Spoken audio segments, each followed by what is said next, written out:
ప్రజలని తాకట్టు పెట్టుకొని ప్రజల ఓటు హక్కుని లాక్కొని ప్రజలు ప్రశ్నించే హక్కుని తీసుకొని ప్రజల్ని బానిసలుగా చేసి ఆ బానిసలుగా అయిపోయిన ప్రజల మీద ఆధిపత్యం చెలాయించడం నేర్చుకున్నారు పార్టీలందరూ కూడా.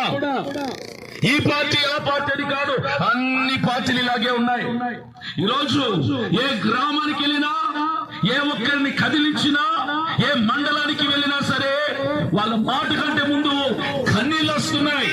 అన్నా మా ఊర్లో హాస్పిటల్ లేదంటారు ఒకరు, అన్నా మా ఊర్లో సరైనటువంటి విద్య లేదు, అన్నా మా ఊర్లో సరైన రోడ్లు లేవు, అన్నా మా ఊర్లో సరైనటువంటి నీటి వసతి లేదు, అన్నా మాకు స్థలాలు ఉన్నాయి కానీ పట్టాలు ఇవ్వటం లేదు, అన్నా మాకు ఎస్టీ కేటగిరీ నుంచి మమ్మల్ని తీసేసి నాట్ గా చేస్తున్నారు అని నియోజకవర్గంలో ఉన్నటువంటి ప్రజలు వాళ్ళ సమస్యల్ని ఏ నాయకుడు వింటారా, ఎవరు వచ్చి మా కన్నీళ్లు తుడుస్తారా, ఎవరు మా దగ్గరకు వచ్చి సమస్యలు అడుగుతారని ఎప్పుడెప్పుడు అని ఎదురు చూస్తున్నారు.